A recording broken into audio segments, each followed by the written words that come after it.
All right, we will go ahead and get started. Welcome everyone to 11 Trends in Philanthropy for 2023. We are so delighted to be able to host this webinar this afternoon. Like I said, with folks joining us from all around the world. You should see myself and my colleague Mandy Sharp-Eisinger at the top of your screen. You'll also see a number of other smiling faces from the Johnson Center for Philanthropy, who are our Trends authors today, who will be available for question and answering later in the program. So we will go ahead and get started. Like I said, I am Tory Martin. I am the Director of Communications and Strategic Partnerships for the Johnson Center for Philanthropy here in Grand Rapids, Michigan. I have been with the Trends Project for 6 of the last 7 years. And am deeply involved in the creation of that project, and very excited to be able to share that information with you today. I am joined by my colleague, Mandy Sharp-Eisinger, who waved at the top of the screen. So delighted to have her here with me. Mandy is a program manager from our learning services team here at the Johnson Center. She's been with us since April of 2020. So I'm sure there are many of you who can sympathize with her experience of onboarding to a new organization in the middle of a pandemic, but has really jumped into Trends with both feet and hands. And we're really excited to be able to share her experiences and knowledge with you today as well. Thanks, Tori. And I'm also doing my best to man or woman all of the Zoom controls. So we have about 265 and counting folks here on the webinar. So we will do our best to keep you engaged, keep you awake, and to take your questions as we move throughout this content today. We want to start also with a big thank you to our sponsors for this program, Bank of America. Due to their generosity, we were able to make this program available for free, which we deeply appreciate.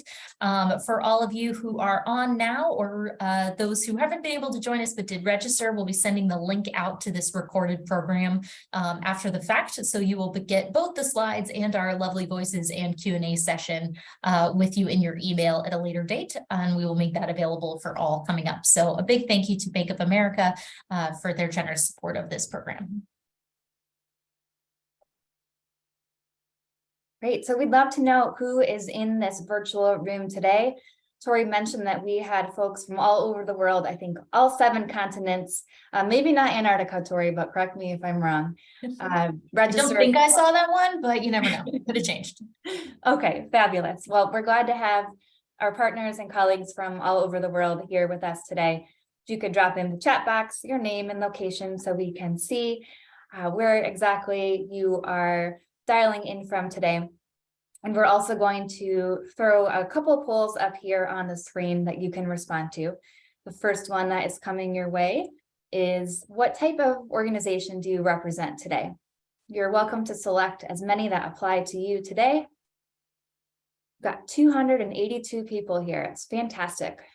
Welcome, welcome. And as we pull the data of our virtual colleagues here, a few more seconds to respond.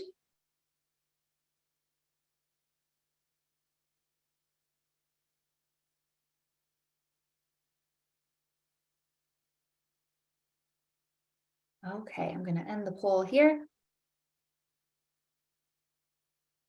and share the results.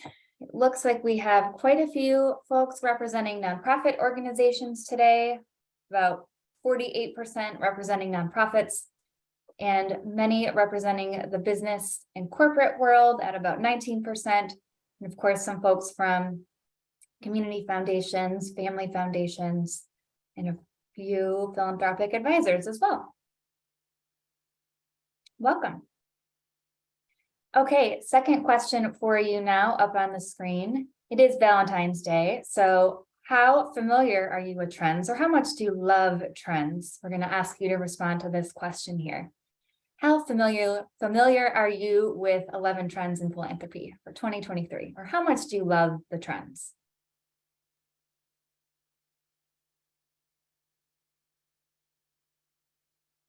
All right, quite a few newbies. We welcome you.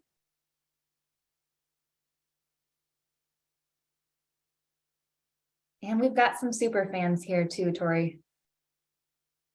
That's what we love to see.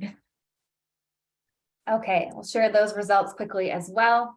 Again, about 45% of folks are new to trends and looking forward to learning. We love that learning mindset. A couple that have skimmed the topics, and then all the way down to about 6% of some trends super fans. Okay, well, thank you. Thank you for being here today. We want to also offer a moment of silence, a moment of reflection for many of the tragedies that are happening across the world. So right here in our backyard at Michigan State University, there was a devastating mass shooting last night. And of course, we're still seeing reports of continued devastation throughout Turkey and Syria after the massive earthquake. And we know that there's a lot that we are carrying as we step into this virtual space today.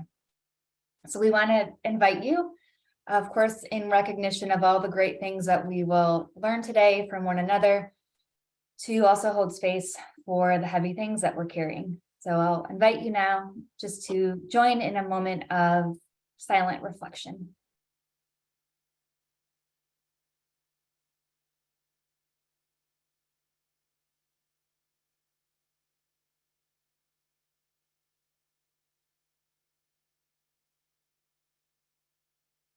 Okay.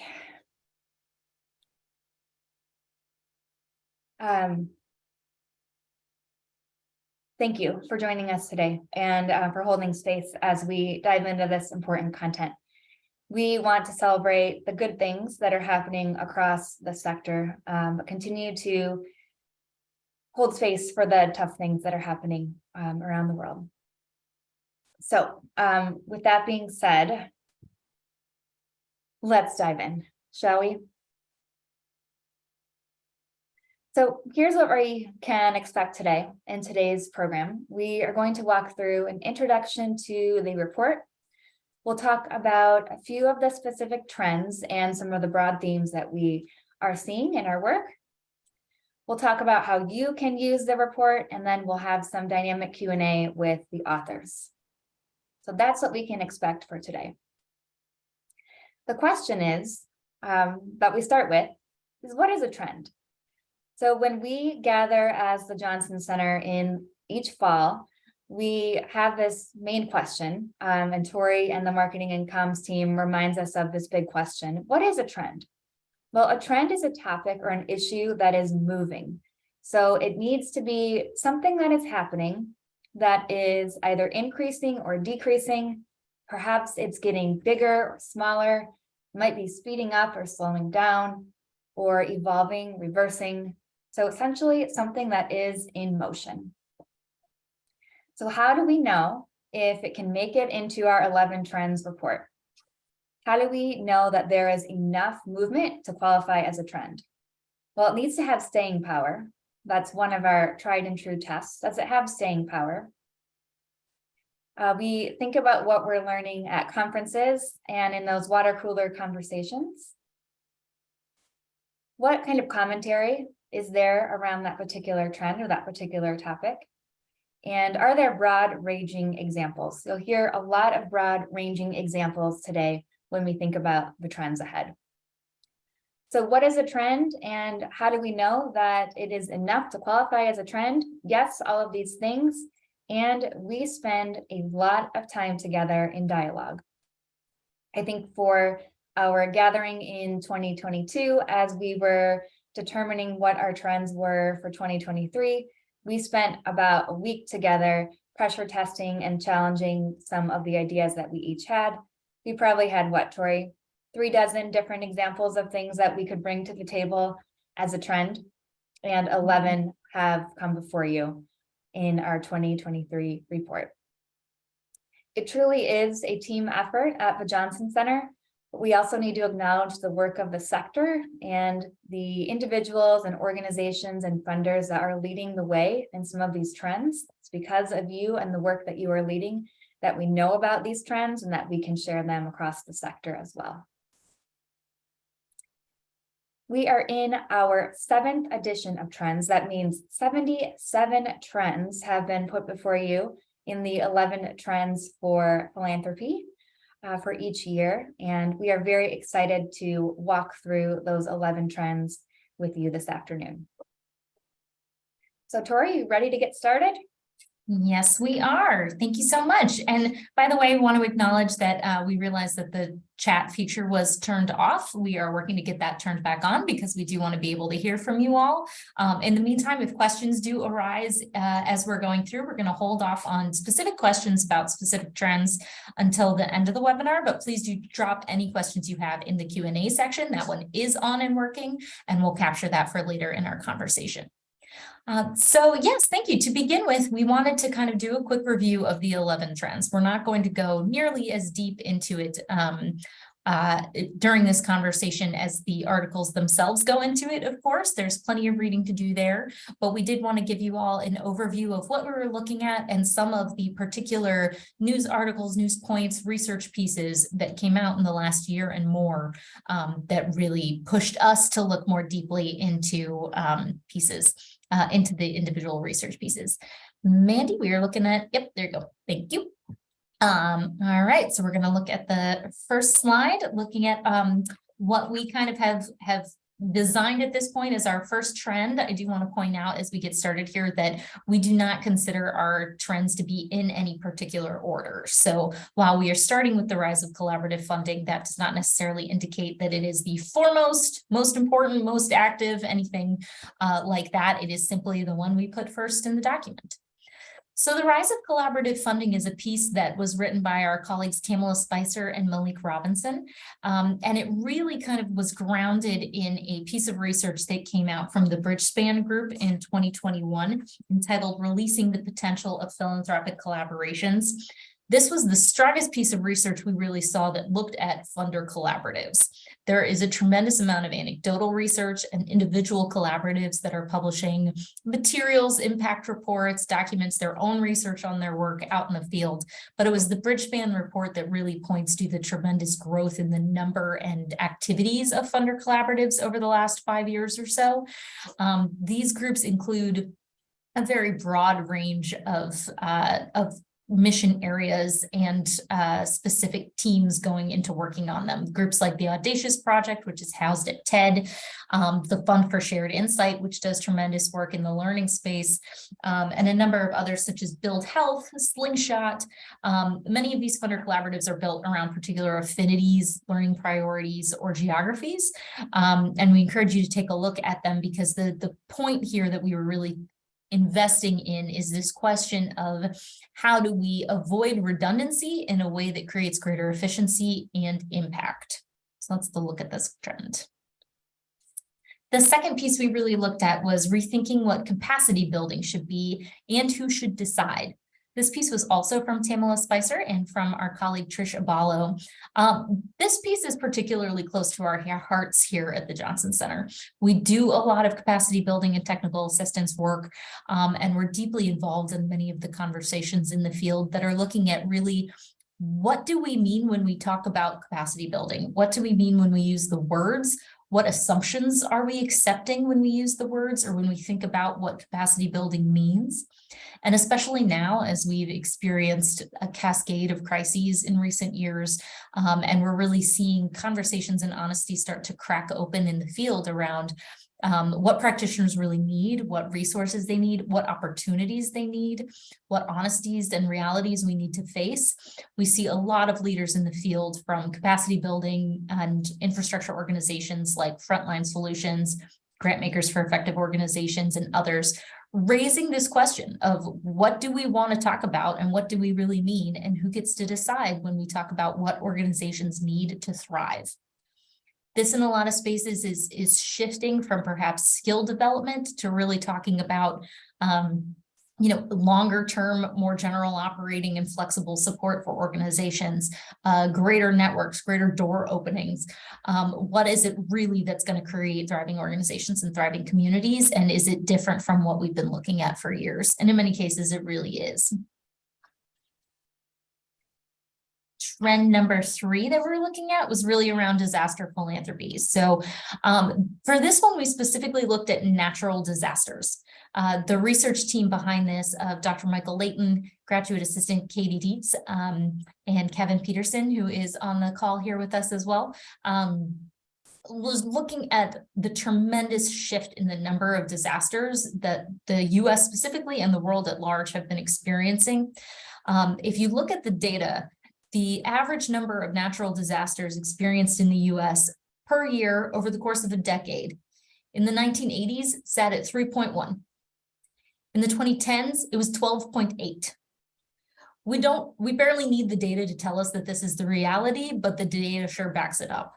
We know that the traditional model of philanthropy, even government organizations, businesses, and others sort of responding in a news cycle way to disaster, saying, okay, the event occurs, we'll come in for 1 to 2 months, provide a tremendous amount of resources, essentially leave and then wait until the next disaster arrives.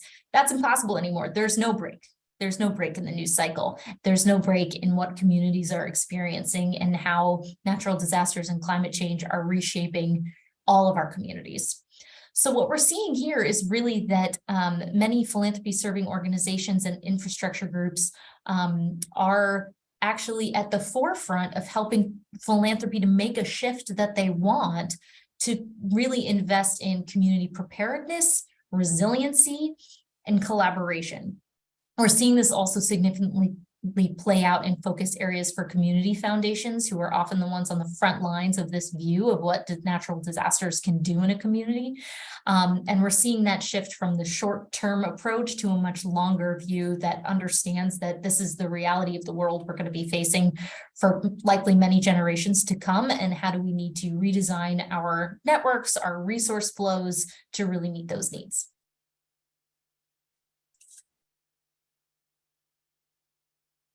This one is particularly close to my heart, background in student journalism, that in 2019, we really started tracking what's going on in the nonprofit news space. When we were first really looking into this topic, it was a matter of looking at primarily small nonprofit startup outlets that were often focused on trying to fill the void of local news deserts. They're creating a much more dynamic media space that are starting out with a nonprofit model, informed significantly by the successes of public media over the years, to really create community engaged, community invested, community focused news outlets. But then a couple of announcements came out in the last couple of years that have been sort of just sitting in the back of our minds as we thought about what's been going on. In late 2020, we saw the announcement of a partnership between the Associated Press, the Chronicle of Philanthropy, and The Conversation to provide more news about the philanthropic field itself.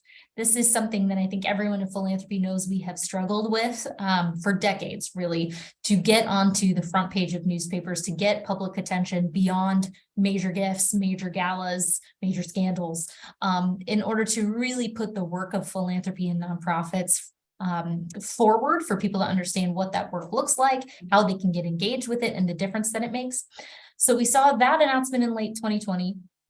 And then in January of 2022, the Chicago Public Media announced that they were going to purchase Chicago Sun-Times, which is a 75-year-old legacy newspaper at that point, which really got us thinking, what is this relationship and overlap here between perhaps a growing interest in covering philanthropy and philanthropy itself's interest in supporting for-profit news outlets, as well as these for-profit outlets that were starting to dabble in the nonprofit space. Several years ago, we saw the New York Times, The Guardian, and others start taking on exploratory philanthropic partnerships. Wanted to take a look at how these models were evolving, and ultimately came to 3 distinct models that we were seeing, which looked at legacy and 21st century native outlets that are actually taking on a nonprofit model entirely. The Salt Lake Tribune is now completely nonprofit. We looked at organizations that have been specifically investing in philanthropic partnerships in particular wings. So the Headways Initiative out of the New York Times is a specific piece of the newspaper's work and coverage that is philanthropically funded. And then some of these other pieces that are more like the Chicago Sun-Times and a couple of digital natives like DCist and LAist that have been sold entirely to nonprofit organizations. So it's a really interesting dynamic space where folks are trying to figure out how to sustain journalism through philanthropic partnerships.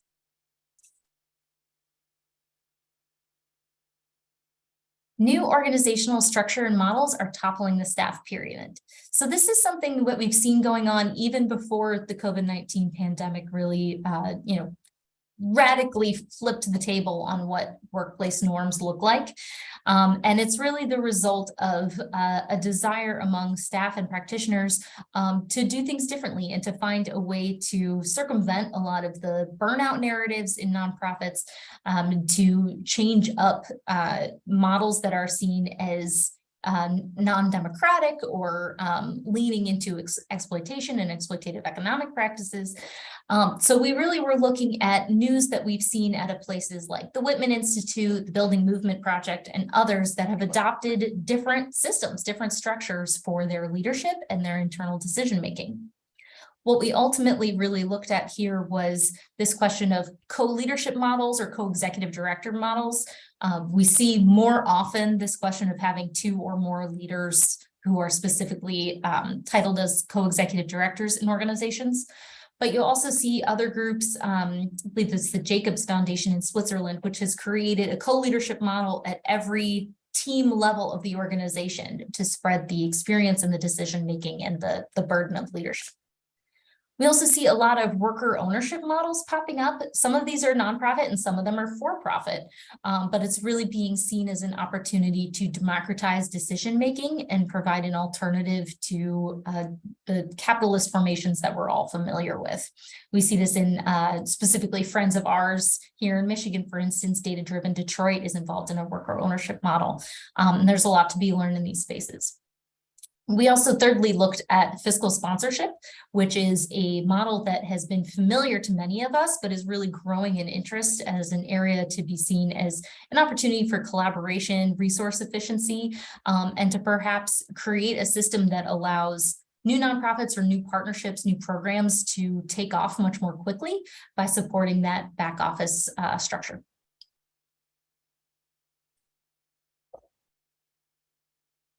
Policymakers are paying increasing attention to moving more money faster. This is an interesting piece that we struggled with a bit because we know that these questions of how to move more money through philanthropy has been a question we have all asked ourselves for decades at this point. There has been a great deal of interest in finding ways to make sure that philanthropic assets and philanthropic vehicles get into communities and get there quickly and efficiently. We've seen this in the last 20 years with programs like the Giving Pledge, programs like Patriotic Millionaires, Half My DAF. There's a double side to this. Part of it is this social regulation issue in topics like the Giving Pledge, where it's really more of a peer-to-peer social mores setting, talking about how can we regulate ourselves as donors in order to move more money into communities, more resource, more support and partnership into communities that need it. And then there's also a, what I would call official regulatory aspect of it, which is on the policy front. Local, state, and federal governments interested in these questions of, this is a tax exempt sector. How is money moving through it, and what regulation might be required? What is or is not? What does the data tell us? What do our constituents tell us? What do nonprofits and other stakeholders tell us? And we're seeing this interest really grow really rapidly. I don't think it will surprise anyone to learn that a lot of this is focused on donor advised funds. In the 2008-2009 congressional session, we saw fewer than 5 bills that focused on donor advised fund regulation in any way. In the 2019-2020 session, we saw 21 bills with interest in donor advised funds. So we know that this is really a growing and interested area for policymakers in Washington and elsewhere. I'm going to turn it over to Mandy to continue with our list. Okay, thank you, Tory. All right, would you believe it or not, but this next trend on ESG backlash has the most web traffic of all of our trends. Really curious if anyone can drop in the chat why ESG might be all the rage right now. But we have seen ESG, which stands for environmental, social, and governance, really being of interest in younger investors. So let's see if we've got any insights on why it's popular. Oh, we've just got some greetings here. Welcome all. The chat is active, by the way.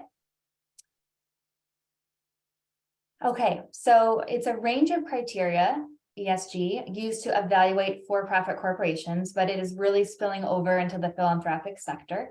And there's an important quote from the article that I want to read, and this is from Dr. Michael Moody and collaborators, but an important quote that I want to read directly from the piece. So to help navigate the difficult waters ahead, we need better, more long-term data on the performance of ESG investments.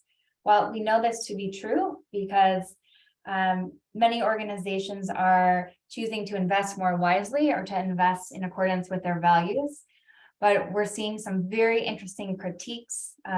Michael and team lifted up that ESG perpetuates wokeism and cancel culture, and also that ESG investments underperform and prioritize politics over free markets. And the third, ESG is being a measurements that are faulty and easily manipulated. So we invite your questions on ESG in the Q&A section. You're welcome to drop in the chat as well. Something that is way above my head, but something that Michael Moody and team can help advise in our Q&A section. But fascinating stuff. And again, very popular on our web traffic. The next trend comes to us from Terry Behrens. Will philanthropy stay focused on racial equity? We know that philanthropy's response to racial injustice and what we can eventually, hopefully one day call racial reckoning, it raises questions of when foundations and donors are being truly responsive and reflecting on and changing current practices and priorities, or when the sector is simply jumping on a trend or on a fad. So this trend looks a little bit more closely at the ecosystem and provides some glimmers of hope. It may be a bit too early to tell whether philanthropy is truly committed to racial equity, but this piece really does demonstrate a few of the turning points in racial equity across the sector. Looking now at a very unique topic for the Johnson Center to explore. And this comes from Tory Martin and Pat Robbins. More nonprofit employees are moving to unionize. A 2022 poll from Gallup notes that 71% of Americans have said they approve of labor unions. It's the highest percentage since 1965. So after decades of declining enrollment, organized labor is back on workers' minds. And we invite you to take a look at this piece. It explores some of the models of unionizing across nonprofit organizations, including art museums and think tanks, and a path toward better pay, greater well-being, and increased equity. Fascinating piece too. Great work on that one, Tory and Pat. Moving through to IRS delays and other barriers to data, it means a real risk for nonprofit. We have some fans of IRS Form 990 at the Johnson Center and many friends and colleagues across the sector that love 990 data. So you may have known that in the year 2016, the IRS Form 990 data became open to the public or became online. So this data has become accessible to researchers, including Jeff Williams from the Johnson Center, whose team has all of the 990 data that you could ever imagine. And we're noticing some trends here that because of COVID and the pandemic-driven delays in processing and releasing information, as well as some fragmentation of data, that it is getting a little bit, well, a lot harder to reveal the trends across the 990s, and it's a real risk for nonprofits to not have this information public. So that is putting a bit of the ecosystem in jeopardy, And we invite you to explore that trend more deeply and get your questions ready for Jeff and Alex, who are here on the team to answer questions too. I believe this is our final trend, Tory. Out of 11, the public is holding nonprofits accountable to living their mission and values. This is from Julie Coutier and Angie Vest. We'll note here a couple examples of organizations that are in the spotlight who are being held accountable to living their mission and values. And we're taking a closer look at what that public accountability looks like. We know that elections often serve as an avenue for voters to approve or disapprove policy or individuals running for office, but the mechanism for holding nonprofits accountable is a little bit trickier. So we'll find that actions that a nonprofit takes, or its fiscal choices, its community relationships, its board demographics, for example, they've not always been clear or accessible to the public. And we can use Form 990 to find some of this information and hold nonprofits accountable. But we're seeing here in this trend that system is starting to change quite a bit. Okay, so that's a lot. Those are our 11 trends. I see a great amount of content in the chat.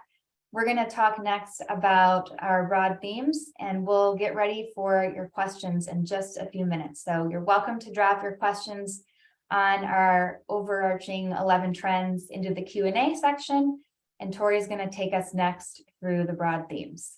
Tori? Thank you, Mandy.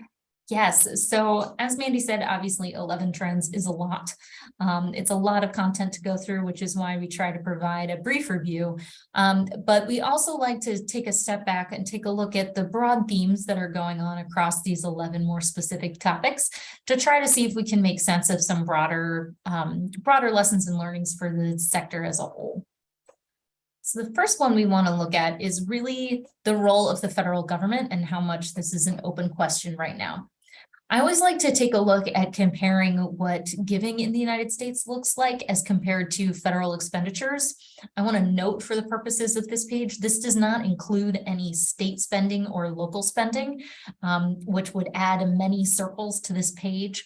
But it's a good reminder to basically take a look at what it is that the impact of philanthropic dollars specifically can have versus what federal dollars have.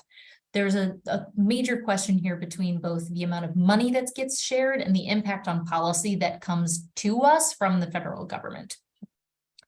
The federal government is often the ones setting priorities, and because of that fact, and because of how much more resources the government has to bring to bear on a lot of these topics that are priorities for philanthropy, the question is really, will our priorities align or will they be at odds?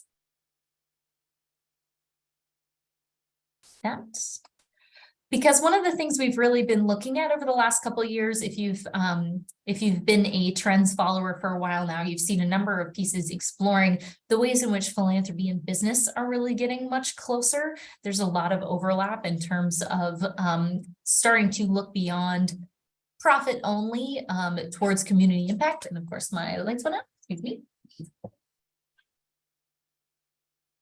Apologies about that.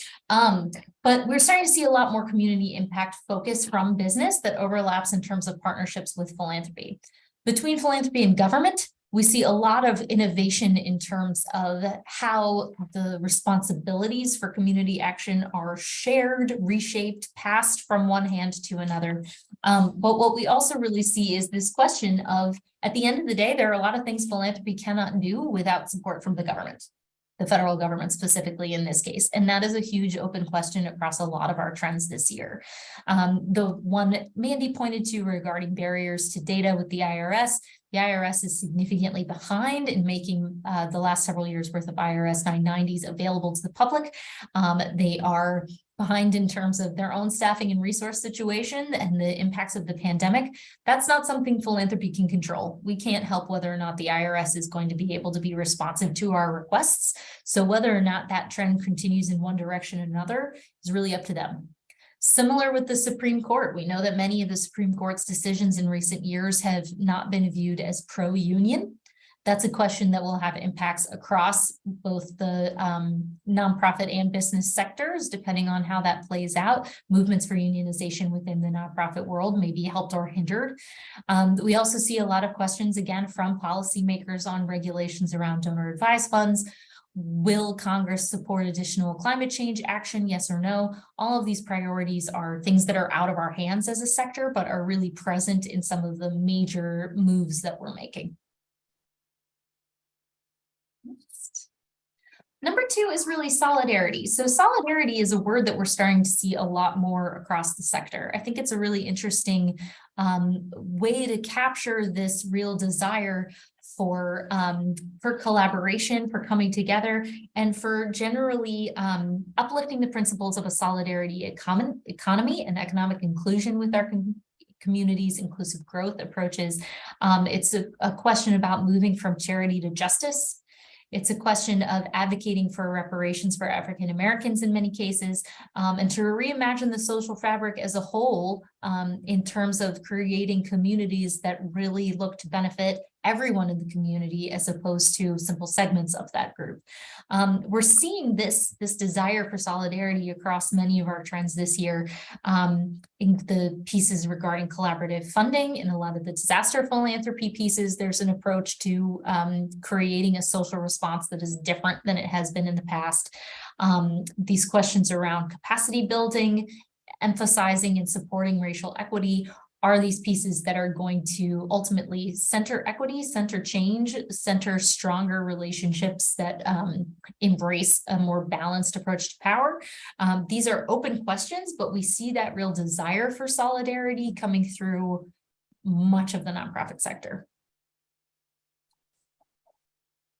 And thirdly, we see a desire for transparency. Now, this is a question that has often baffled philanthropy as an overall issue, likely grounded in our social approaches to whether we do or do not talk about money or the lack of it. But it has resulted ultimately in very significant and entrenched power dynamics within the sector itself. It's resulted in a lot of invisibility for our work with the general public and a lack of understanding of what philanthropy as a profession and as a professionalized sector means and accomplishes. And we're really seeing both the tools coming into place and the desire for that transparency to kind of break down those borders and silos that have existed for so long. We're looking for more data. We're looking for a greater shared approach to decision-making within organizations. We're looking for organizational structures that embed transparent systems around decision-making, around strategy, around role development, everything from disclosing salary and benefits within job descriptions all the way up to sharing notes from leadership meetings, donor information, and other pieces. So this question of making our work public in strategic and important ways while still, obviously bearing in mind the important pieces that do need to remain private within our work, such as sensitive data and sensitive information. But overall, looking for a better way to shine light into our work and into our organizations.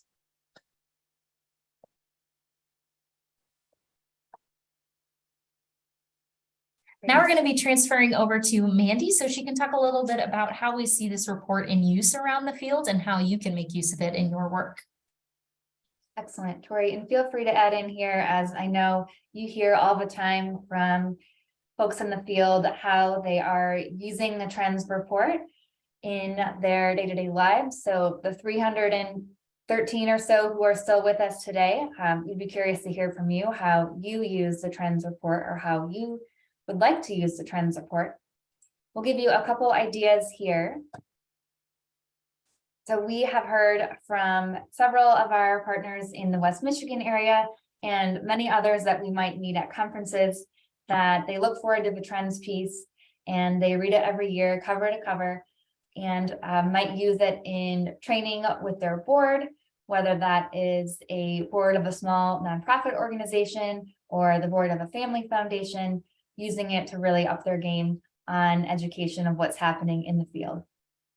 So we would encourage you to find some conversation partners and collaborators around trends. You'll see many of our partners around the world are featured in our trends report, and I'm sure that they'd be delighted to share more conversation with you as well. So we mentioned using the trends piece to onboard new staff, new board members, new family to your family foundation, to engage clients and donors, and to spark discussion and strategic thinking. I'll be using the trends report in the classroom in a few weeks with some students at Grand Valley State University. So we'll take a deep dive into those.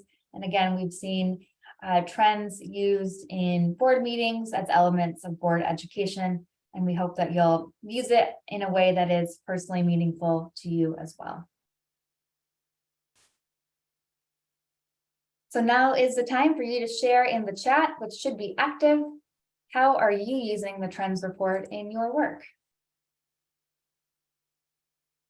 How are you using the trends in your report?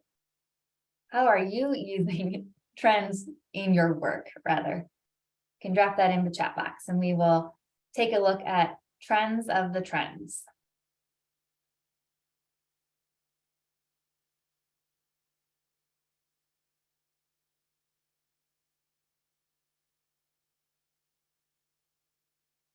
Okay, I'm not seeing anything in the chat box. Oh, here we go. Informing potential programming ideas for members to rethink priorities. Thank you, Cameron and Catherine. General knowledge of the industry. Keep our board appraised of current issues.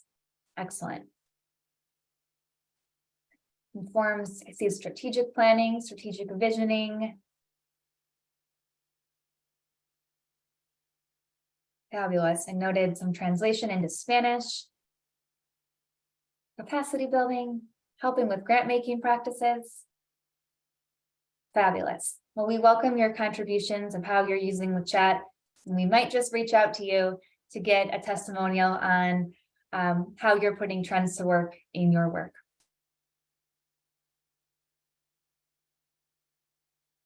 All right, Tori, over to you to get us kicked off on Q&A.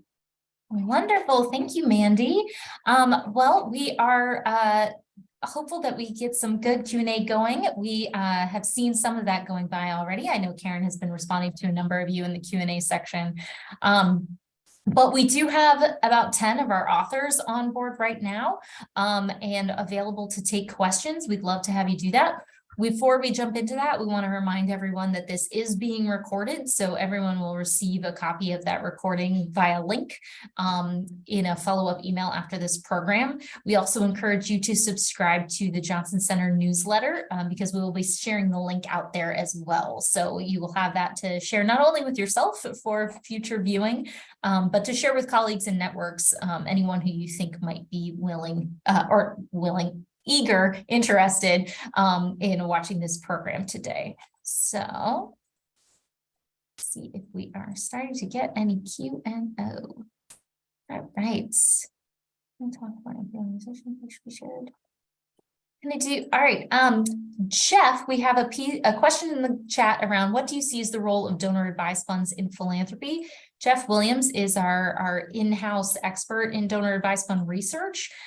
So I'd love to start with him in terms of getting that question some answer. Obviously, it's a very broad question and we'll have a broad answer, but Jeff, if you are available, I'd love to have you chime in on this one. Well, and I think to get discussion going, I'll give a little bit of a cheeky answer to that. And that is donor advised funds are simply so large, they can have any role that they would like in philanthropy. I think they are really throwing their weight around.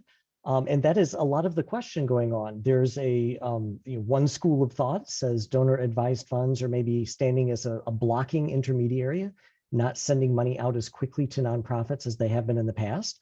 There's another school of thought that says donor advised funds serve a wonderfully in an intermediary role that increases flow by decreasing some of the administrative burden, by making it easier to restrict dollars to charity instead of being kind of stuck in donors' wallets and competing against other spending priorities. That is a lot of what's at the heart of the debate about donor advised funds. They have simply gotten so big so fast. I think a lot of the nonprofit sector, as well as the regulatory sector, is playing a little bit of catch up here. And what we've seen in both the Michigan report and the national report that we've been a part of is most funds do pay out. They pay out at a fine rate. So there's kind of not much there to talk about from the contentious side with the big asterisks. However, there are some funds that are not distributing funds as often as kind of the field would like. So this is a very open for debate topic. The research is pretty unclear in terms of the net effect, but again, those funds have gotten so big so quickly. They are attracting a lot of attention from, as the trend said, from policymakers, from the field itself, from donors. It is a tool that certainly looks like it's here to stay. Thank you, Jeff. Really appreciate that. One of the, this is an open-ended question that we got in the chat here.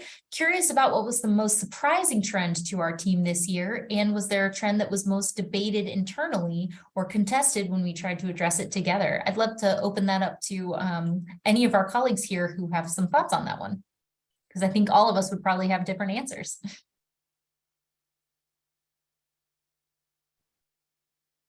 I'll go ahead and get us started. So I think for me personally, one of the most surprising trends was unionization in the nonprofit sector.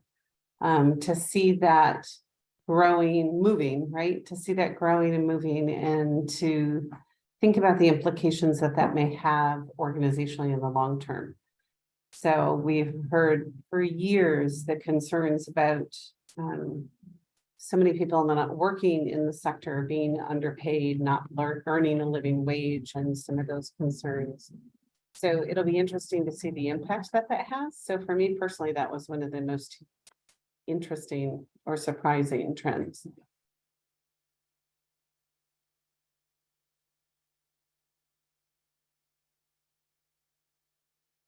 Thank you. Anyone else from the team want to share on that one?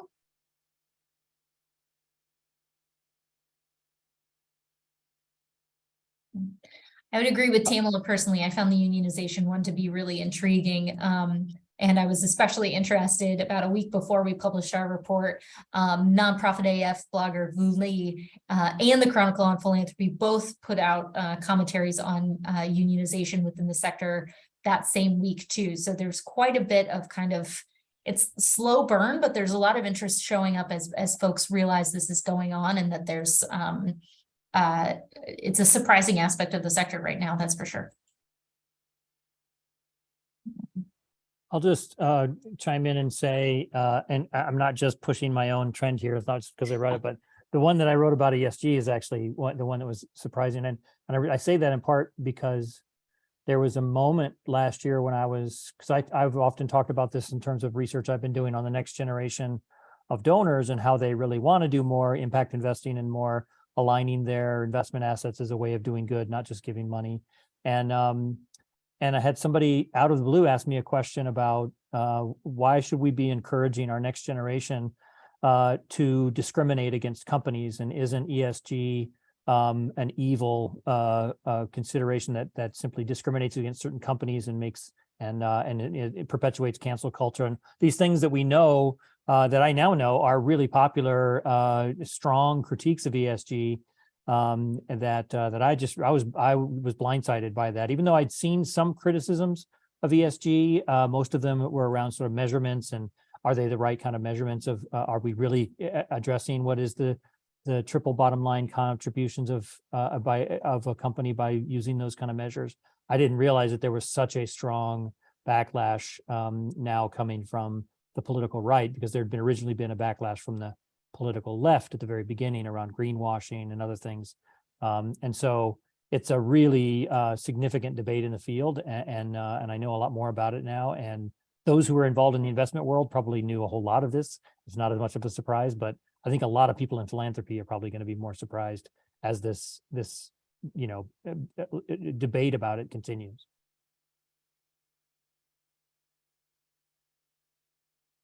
Thank you, Michael. I agree. I think that was one we knew was a great example of a trend that we've had to sort of pull all the different threads on to figure out how it was in relationship with all the different aspects of the sector. We knew that relationship was there, but what was it going to really mean, and where were the overlaps? And that is often a big piece of our research and teamwork around the trends report is there's a there, and we got to figure out what it is. And we need to kind of go to each other to pull on all of those threads and figure out how we can turn it into something relevant and succinct to share with our colleagues. Tamala, there is a question in the Q&A section on your findings around capacity building, looking for a couple of examples of changes that are beginning to surface. Sure. So I think the two biggest changes that we saw when we were researching for this piece is really who gets to say what capacity building is one of them. And I think the other big thing, and I've often described myself as a capacity builder. The other big thing is we as capacity builders are beginning to question, what does this work really mean, and what are the power dynamics that are involved in this work? So often capacity building work is funded by foundations, and foundations are at times prescriptive and saying, here's the work that needs to be done for our organizations.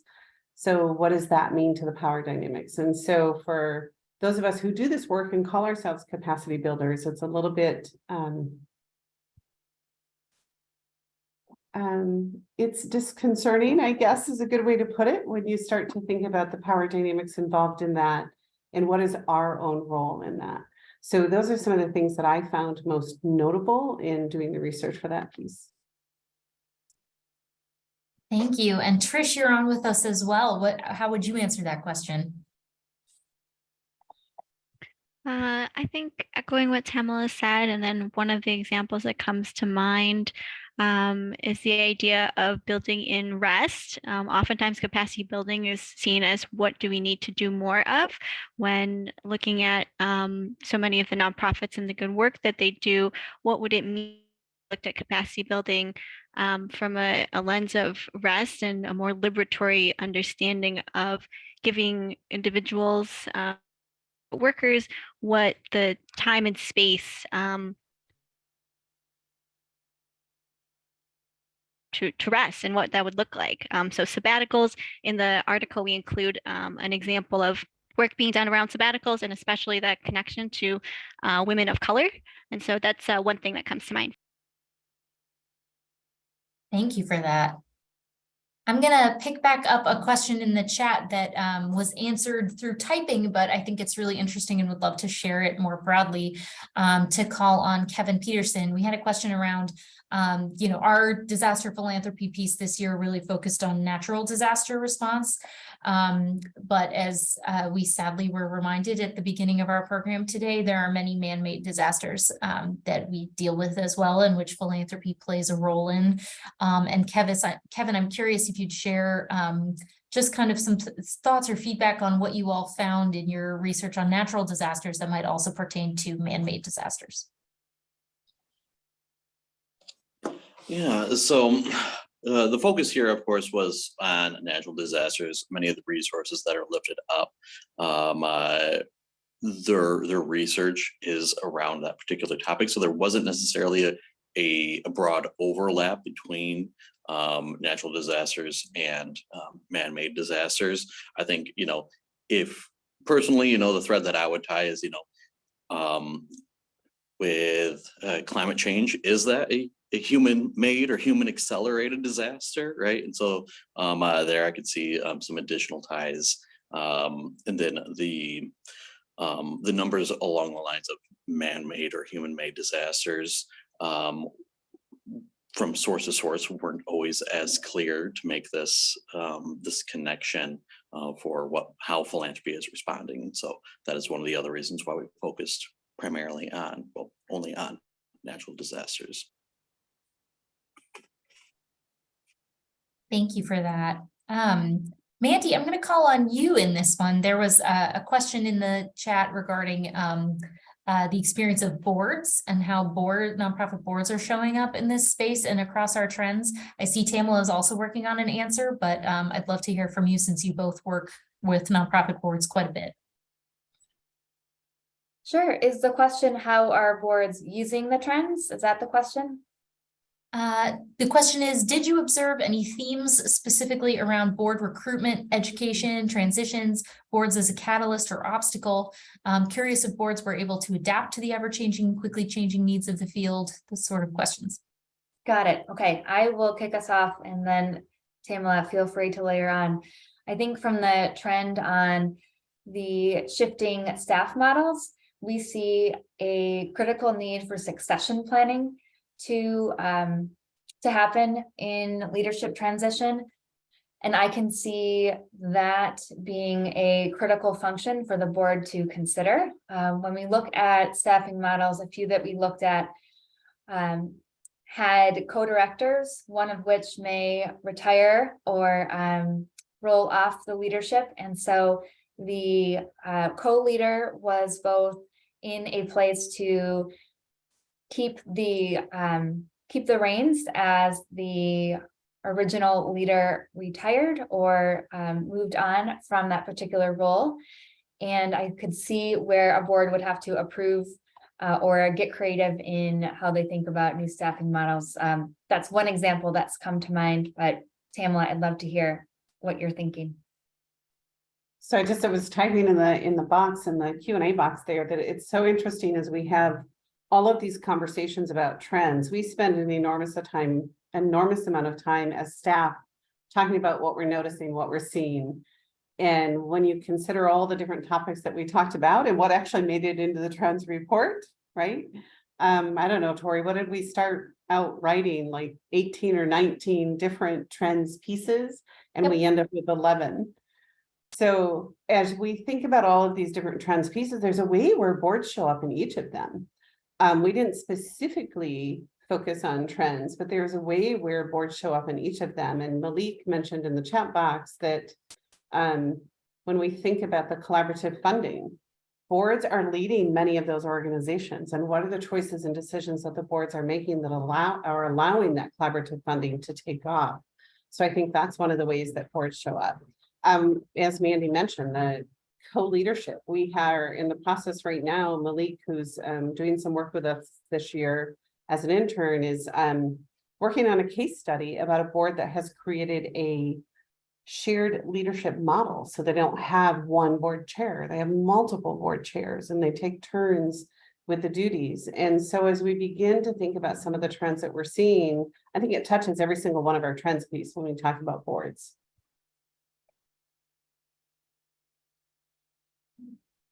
Thank you for that. And you're right. We always start with a very large number of trends, ideas, or topics, and then dig into, it really comes down to that question of what's there and what are we untangling and what feels like something we can untangle now versus something that needs to hold until perhaps a later report.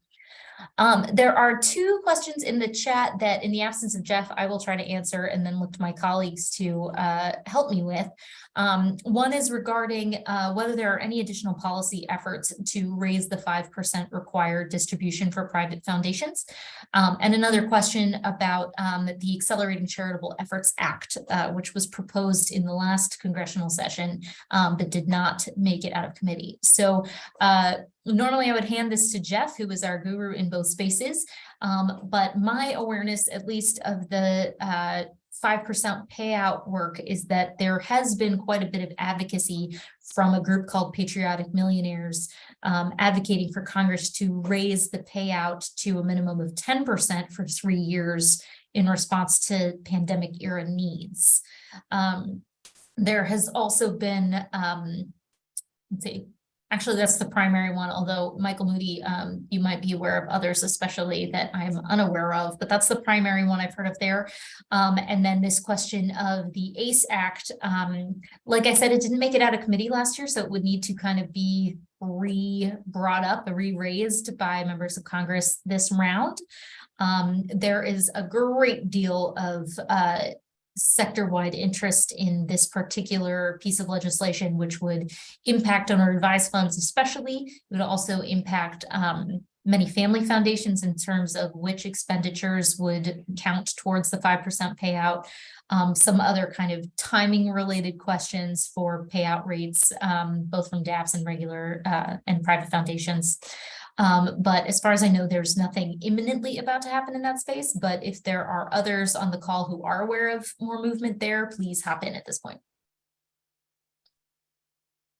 Yeah, what I'll add, Tori, is just, you know, I don't have the inside track on what federal policymakers are going to do with the ACE Act now. I will say there are good sources on that you can follow, like the Council on Foundations and Independent Sector, which track that stuff pretty closely, obviously. I will say that I do know that there continues to be a number of deep pockets and strong, passionate advocates for that sort of reform, both DAF reform and the ACE Act also did have some to this question about qualifying distributions. It wasn't necessarily changing the 5% rule like we were talking about for foundations, but it did change what counts towards that 5%, or it would have changed that. And so there is, you know, continued talk about what a qualifying distribution is, what can count towards the 5%. So, and I think because there's these passionate supporters and a network of people, foundations and advocates and others who are really focused on these policy changes, I think there's funding for it. I think that's going to continue. I don't think even if the ACE Act isn't the vehicle for trying to create this reform, the push for reform is still going to be there by those people who really started this process to push for that reform. And it may also be happening at state level. We saw it happen briefly in California. There was a proposal for it and probably will continue to be. And I'm sure people on the call know more about what happened in California, but it could be that it ends up moving as much to state as just like a lot of policy things. So we'll have to see. Thank you. And there was a question in the chat just about those resources Michael just mentioned. He called out the Council on Foundations and Independent Sector specifically as good places to follow policy updates on that would affect the sector. Yeah, and just full disclosure, they're both against that specific kind of reform. They're both, I think, both took positions against the ACE Act. I believe they did. But yeah, and so you can also there's a website called acceleratingcharitablegiving.org, which is the primary sort of organizing space for the people who are proponents of reform. So if you want to get both sides. Thank you for that. There are a couple of questions in the chat that are focusing on the impact of collaborative funding, whether there are specific themes that we're seeing across the collaborative funding space that have led to the most successful collaborations, as well as whether we're really seeing funders who are coming together in these initiatives, making commitments over the long haul to really create change. I think there are a number of folks on this call who could share thoughts on those topics, but I will start with Tamala as the author of that piece. So a couple of the themes that we uplifted in the trends piece, one is around the question of justice, racial justice, and in particular. So many of the larger collaborative efforts that we're seeing and several that were noted in the trends piece were really focused on justice issues, some specifically racial justice, some looking at economic inequality, some looking at climate change and climate justice. So the sorry, Tori, what was the second part of the question? Essentially, what's making are there themes among collaborative funding and what's making them work over the long term? Yes. And so in the interesting thing when we were doing the research is we are finding that a lot of the collaborative funding efforts are focused on long term. It's not the short in and out technical assistance or the short term fixes. It's really looking at systems change. And to do that, we have to have the long view. We can't do systems change work in a year. So the ones that we elevated in the trends piece really were focused on that longer term. So I think it's trust building, it's building that network and those relationships, and it's really thinking about whose voices are we elevating in the process of structuring those collaborative efforts. I think that was a really common theme throughout most of the pieces that we found. Great, thank you. Is there anyone else who wants to jump in on that answer as well? I know many of us work with this content over the course of our work.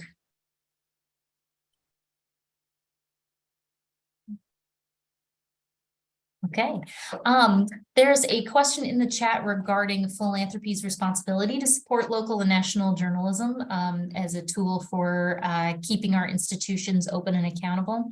I'll share on that one that there, the question of responsibility is really something that I think everyone answers for themselves. What is philanthropy's responsibility to respond to one need or another? Having been involved now in 66 trends articles and read the previous 11, I can say that one of the things that always stands out to me is that we are often citing what percentage of overall funding goes to a particular topic. So, X percent goes to women and girls issues, Y percent is going to climate change, Z percent is going to journalism. And we often find ourselves, unsurprisingly, pointing out, man, that number's small, that feels like not enough in whatever area it is.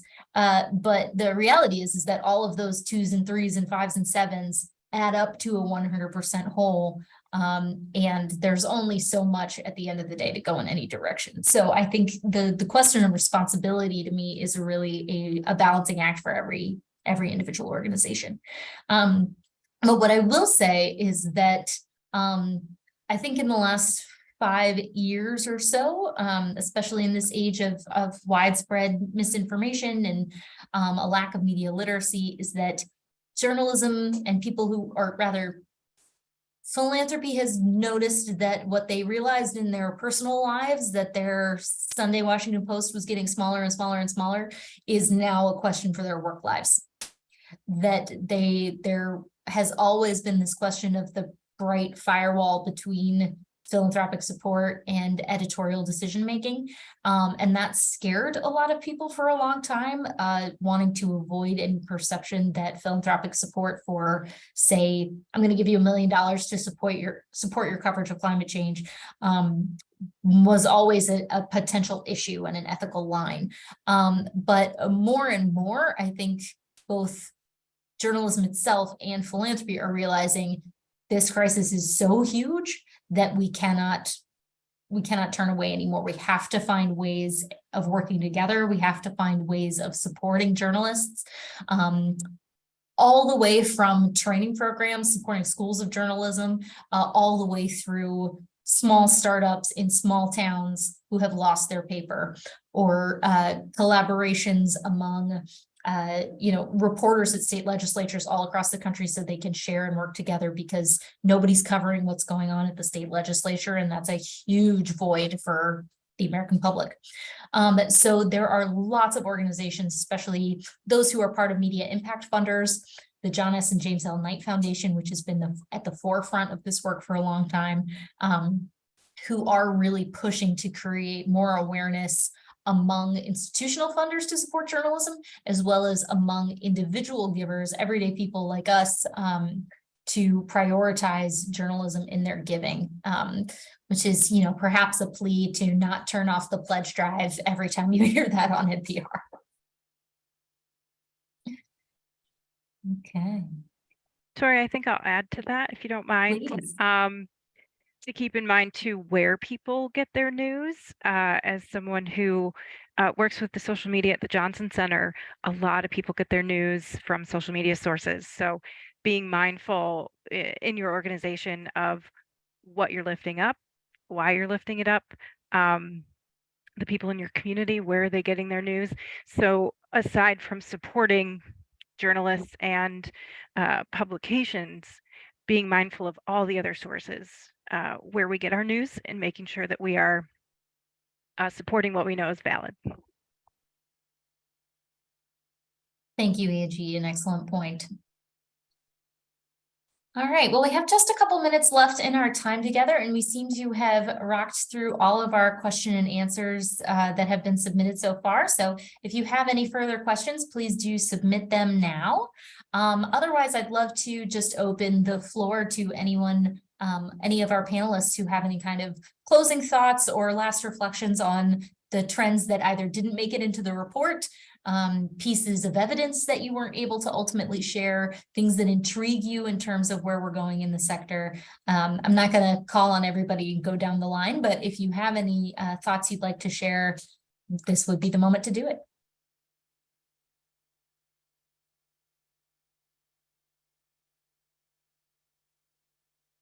I'll just say, sort of reiterate what you and Mandy pointed out at the beginning, and what we struggle with every year with this trends report, which is there are plenty of trends and that are not in these 11 trends that are still massive trends for the field. But either they are trends that are sort of been around for the last few years, and we've written on them before, and we want to sort of prioritize those that are somewhat new or different from what we've written about before. So I would encourage you to go back and look at the previous trends, and also just recognize that trends are not things that happen in a single year. These are what's going to happen in 2023, and then the trends we're talking about are going to go away in 2024. So just know that there's a lot of other things happening that probably affect your job in the sector in a deep way every day that aren't necessarily captured in these 11 trends, but we hope this sort of gives you a sense of maybe some things you hadn't been thinking as much about, but encourage you to go back to the previous reports as well.